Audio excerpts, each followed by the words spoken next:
হাদিস বুঝে থাকলে বলুন, হাসরের মাঠে দাঁড়ানো অবস্থাটা অত্যন্ত মামুলি না অস্বাভাবিক? অত্যন্ত ভয়ঙ্কর অবস্থা হবে। আরেক হাদিসে আল্লাহ রসুল বলেন, উলঙ্গ অবস্থায় যে দাঁড়াবে তখন আকাশের সূর্যটা বিজ্ঞানীরা বলে পৃথিবীর থেকে 9,30,00,000 মাইল দূরে আছে। বলুন কত দূরে?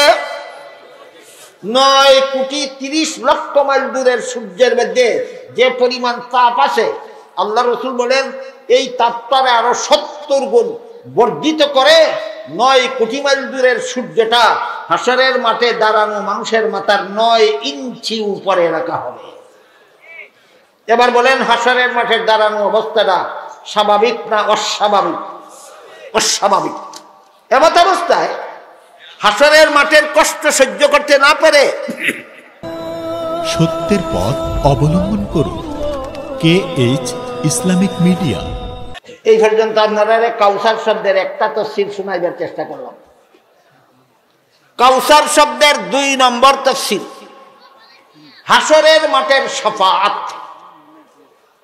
এই মর্মে আল্লাহ বলেন, ইন্না আতাইনাকাল কাউসার, আপনাকে আমি অগণিত নিয়ামত দান করলাম। অসংখ্য অগণিত, যে নিয়ামত গুণে শেষ করা যায় না। এই অগণিত নিয়ামতগুলির মধ্যে একটা নিয়ামত হলো হাসরের মাঠের শাফাআত। এটা আমাদের নবীর আলাদা মর্যাদা, আর কোন নবীকে আল্লাহ এই মর্যাদা দিবেন না, দিবেন না। এই সুপারিশটা, এই শাফাআতটা কোন শাফাআত, এটার বিস্তারিত বিবরণ অনেক দীর্ঘ হাদিসের মধ্যে উল্লেখ আছে। আমি সংক্ষেপে আপনাদেরকে সারমর্মটা শুনাই। হাদিস শরীফে রাসূল করিম সাল্লাল্লাহু আলাইহি ওয়াসাল্লাম বলেন, হাসরের মাঠে মানুষগুলি যখন জীবনের সকল কাজের হিসাব দেওয়ার জন্য দাঁড়াবে, সবগুলি মানুষ উলঙ্গ অবস্থায় হাসরের মাঠে দাঁড়াবে।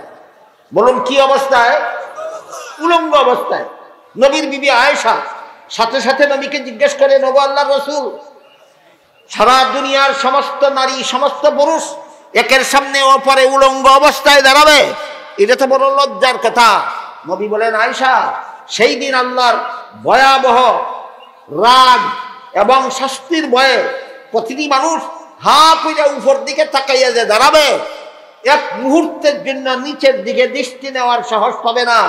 কাজেই কে নারী আর কে পুরুষ, কে কাফর পরা আর কে উলঙ্গ, সেই চিন্তা করার সময় থাকবে না। হাদিস বুঝে থাকলে বলুন, হাসরের মাঠে দাঁড়ানো অবস্থাটা অত্যন্ত মামুলি না অস্বাভাবিক? অত্যন্ত ভয়ঙ্কর অবস্থা হবে।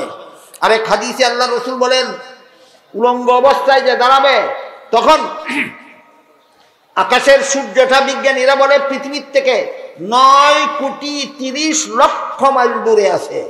বলুন কত দূরে? 9,30,00,000 মাইল দূরের সূর্যের মধ্যে যে পরিমাণ তাপ আছে, আল্লাহ রসুল বলেন এই তাপটারে আরো 70 গুণ বর্ধিত করে 9 কোটি মাইল দূরের সূর্যটা হাসরের মাঠে দাঁড়ানো মানুষের মাথার 9 ইঞ্চি উপরে রাখা হবে। এবার বলেন, হাসরের মাঠে দাঁড়ানো অবস্থাটা স্বাভাবিক না অস্বাভাবিক? অস্বাভাবিক। এমত অবস্থায় হাসরের মাঠের কষ্ট সহ্য করতে না পেরে হাসরের মাঠের মানুষগণ আদম আলাইহিস সালামকে অনুরোধ করবে, হে আদম, আপনি আমাদের আদি পিতা সকলের আল্লাহর কাছে সুপারিশ করে দিন, হিসাব নিকাশের কাজটা যেন আল্লাহ সমাধান করে দেন। যারা জান্নাতে যাওয়ার যাবে, যারা জাহান্নামে যাওয়ার যাবে, কিন্তু হাসরের মাঠ থেকে বিদায় হওয়ার ব্যবস্থা হোক। আদম আলাইহিস সালাম বলবেন, আমার সাহস নাই। কি বলবেন? আমার সাহস নাই। তখন হাসরের মাঠের মানুষ নূহ আলাইহিস সালামকে অনুরোধ করবে সুপারিশ করে দেওয়ার জন্য, তিনিও বলবেন, আমার সাহস নাই। মানুষ ইব্রাহিম আলাইহিস সালামকে অনুরোধ করবে, তিনিও বলবেন, আমার সাহস নাই। মানুষ মুসা আলাইহিস সালামকে অনুরোধ করবে, তিনিও বলবেন, আমার সাহস নাই। প্রত্যেকেই এক একটা কারণ দর্শাবেন কেন সাহস নাই। কারণগুলি বলতে গেলে এখানেই রাত শেষ হয়ে দেবো, বাকি কথা বলা হবে না। এই জন্য আজকের মতো কারণগুলি আলোচনা মুলতবি থাকুক। আদম আলাইহিস সালাম কোন কারণে বলবেন আমার সাহস নাই, নূহ আলাইহিস সালাম কোন কারণে বলবেন আমার সাহস নাই, ইব্রাহিম আলাইহিস সালাম কোন কারণে বলবেন তোমাদের হিসাব শুরু করার, সুপারিশ করার সাহস আমার নাই, মুসা আলাইহিস সালাম কোন কারণে বলবেন, এগুলি আজকে আর বলার সুযোগ নাই। শুধু ঈসা নবীর কথাটা বলি। এক পর্যায়ে হাসরের মাঠের মানুষ হযরত ঈসা আলাইহিস সালামকে অনুরোধ করবে, আপনি আল্লাহর কাছে সুপারিশ করে দিন, জান্নাতীরা জান্নাতে যাক, জাহান্নামীরা জাহান্নামে যাক। হাসরের মাঠের হিসাব নিকাশটা যেন আল্লাহ সমাধা করে দেন। ঈসা আলাইহিস সালাম তখন হাসরের মাঠের মানুষদেরকে দুটি কথা বলবেন। কটা? দুইটা কথা বলবেন। এক নম্বর কথা বলবেন, আমারও সাহস নাই। আপনার কেন সাহস নাই? ঈসা নবী বলবেন, আমার সাহস না থাকার কারণ, আমাকে আল্লাহ খ্রিস্টানদের নবী বানাইয়া পাঠাইছিলেন তাদেরকে এক আল্লাহর ইবাদত শিক্ষা দেওয়ার জন্য। কিন্তু আমি দুনিয়ার থেকে বিদায় হওয়ার পরে খ্রিস্টানেরা আল্লাহর ইবাদত ছেড়ে দিয়ে আমি নবীর পূজায় লিপ্ত হয়েছিল। বলেন, ঈসা নবী দুনিয়ার থেকে বিদায় হওয়ার পরে ঈসা নবীর উম্মত আল্লাহর ইবাদতে ছিল না নবীর পূজায় লিপ্ত হয়েছিল? নবীর আবার পূজা কেমনে হয়? আজকাল অনেকে নবীর পূজা কথা মানতেই রাজি না, নবীর আবার পূজা কেমনে হয়? কালকে বলেছি বুখারী শরীফের হাদিস, আল্লাহর রাসূল বলেন, লা তুত্রুনি কামা আত্রাতিন নাসারা ঈসা ইবনে মারইয়াম ফাইন্নী আব্দুল্লাহি ওয়া রাসূলুহু ওয়ালাকিন কুলু আব্দুল্লাহি ওয়া রাসূলুহু। হে আমার উম্মত মুসলমানেরা, তোমরা খ্রিস্টানেরা যেমন ভাবে ঈসা নবীকে মর্যাদা দেওয়ার নামে আল্লাহর শরীকদার সাব্যস্ত করে নবীর পূজায় লিপ্ত হয়েছিল, আমার উম্মত মুসলমানেরা আমাকে মর্যাদা দেওয়ার নামে তোমরা আমাকে আল্লাহর শরীকদার সাব্যস্ত করে আমার পূজায় লিপ্ত হইও না। এই জন্য আল্লাহ পবিত্র কোরআনের এক আয়াতে বলেন, কুল সুবহানা রাব্বি হাল কুনতু ইল্লা বাশারার রাসূলা। হে মুহাম্মদুর রাসূলুল্লাহ সাল্লাল্লাহু আলাইহি ওয়াসাল্লাম, আপনি ঘোষণা করে দিন, আমার আল্লাহ শিরিক থেকে পবিত্র, আমার এমন মর্যাদা নয় যেই মর্যাদার দ্বারা আল্লাহর সমান হইয়া যায়। আল্লাহ কোন নবীকে এমন মর্যাদা দিয়েছেন যার দ্বারা আল্লাহর সমান হইয়া যায়? কোন নবীকে নয়। এমন মর্যাদা আল্লাহ কোন নবীকে দেননি যে মর্যাদার দ্বারা আল্লাহর সমান হইয়া যায়। যেমন একটু আগে বলেছি, নবীকে আল্লাহ জান্নাতে দেওয়া না দেওয়ার মালিক বানাইছেন। কাজে এইটা কইয়া যদি কয় নবীর মর্যাদা, এটা নবীর মর্যাদা নয়, মর্যাদার নামে নবীকে আল্লাহর শরীকদার বানাইয়া নবীর পূজায় লিপ্ত হওয়া।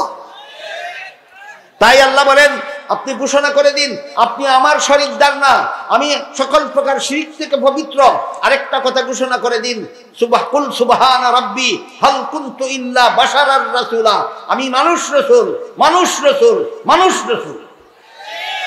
কোরআনে আল্লাহ আমাদের নবীকে এখানে দুইটা উপাধি দিয়েছেন, একটা মানুষ আর একটা রাসূল। কয়টা উপাধি দিয়েছেন? একটা মানুষ, একটা রাসূল। আবু জাহেলে কইতো মানুষ কিন্তু রাসূল না। আর আমাদের দেশের কেউ নবীকে আল্লাহর সমান সমান সাব্যস্ত করতে গিয়া শানে রাসূলের নামে বলে রাসূল কিন্তু মানুষ না। এক দলে কইতো মানুষ কিন্তু রাসূল না, আরেক দলে কয় রাসূল কিন্তু মানুষ না।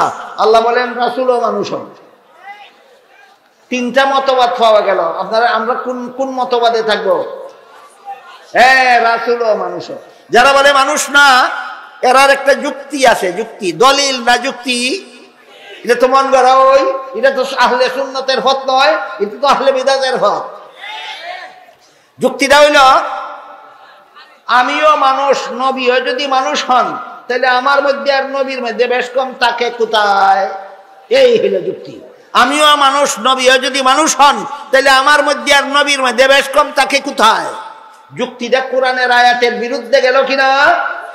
কোরআনের আয়াতের বিরুদ্ধে গেল। তাহলে এই যুক্তির জবাবে আমি যদি বলি, আমাদের দেশের বর্তমান তত্ত্বাবধায়ক সরকার প্রধানকে ডক্টর ইউনূস, এই লোকটা কি মানুষ? মানুষ। এবার বলুন, আমাদের দেশে রাস্তার পাশে পাশে মানুষের শিরা জুতা যারা সেলাই করে, এরা মানুষ না। এখন বলেন, মুসিও যদি মানুষ হয় আর প্রধান সরকার প্রধানও যদি মানুষ হয়, তাহলে বেশ কম থাকে কিনা? এখানে যেভাবে বেশ কম থাকে, ওইখানে সেইভাবে বেশ কম থাকে। প্রেসিডেন্টও মানুষ, মুসিও মানুষ। এই মানুষে আর সেই মানুষে কোনো তুলনা চলে না। ঠিক তেমনি ভাবে নবীও মানুষ, তুমিও মানুষ, সেই মানুষে আর তুমি মানুষে কোনো তুলনা চলে না।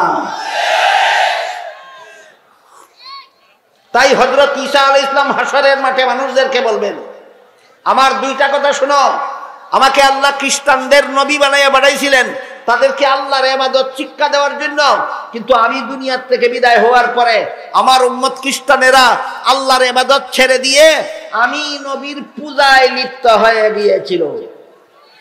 এমত অবস্থায় আমি যদি তোমাদের হিসাব নিকাশ শুরু করার জন্য আল্লাহর দরবারে সুপারিশ করতে যাই, আর আল্লাহ যদি প্রশ্ন করে বসেন, এই ঈসা নবী অন্য মানুষের হিসাব শুরু করার জন্য সুপারিশ কইরো পরে, আগে বলো তুমি দুনিয়ার থেকে বিদায় হওয়ার পরে তোমার উম্মতে তোমার পূজা করলো কেন?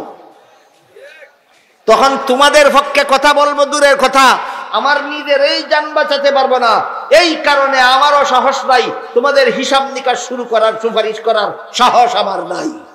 এভাবে সমস্ত নবী কারণ দর্শাবেন, সব নবীর কারণ একদিনে বলে শেষ করা যাবে না। শুধু ঈসা নবীর দর্শানো কারণটা বললাম।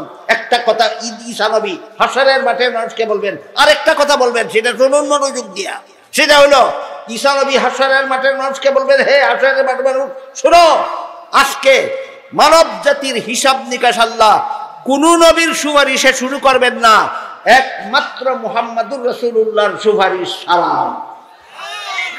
সুপারিশের প্রস্তাব নিয়ে যদি সফল হতে চাও একমাত্র মুহাম্মাদুর রাসূলুল্লাহর কাছে যাও।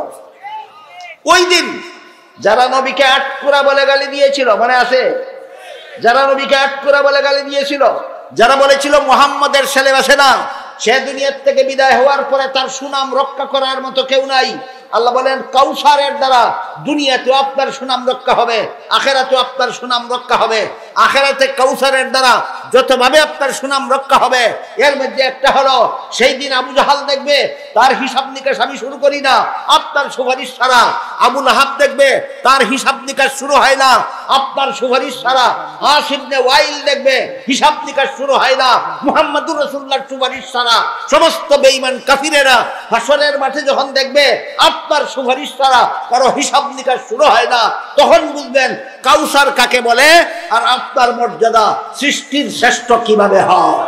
নারে তাকবীর, শানে রিসালাত, শানে রিসালাত, ইসলামী মহাসম্মেলন, নারে তাকবীর, উলামা পরিষদ।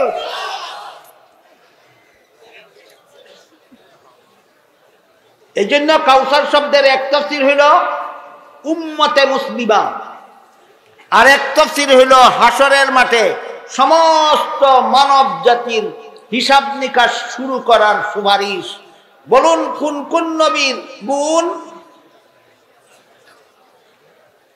এত বিপুল পরিমাণ উম্মতের নবী হওয়া কোন কোন নবীর গুণ? একমাত্র আমাদের নবীর গুণ। 490 কোটি উম্মত বিনা হিসাবে জান্নাতে যাওয়ার সৌভাগ্য লাভ করা একমাত্র আমাদের নবীর আলাদা গুণ। হাসরের মাঠে কোন বেদিন কাফিরেরও হিসাব নিকাশ শুরু না হওয়া আমাদের নবীর সুপারিশ ছাড়া, এটা একমাত্র আমাদের নবীর আলাদা গুণ। কাউসার শব্দের 3 নম্বর তাফসীর।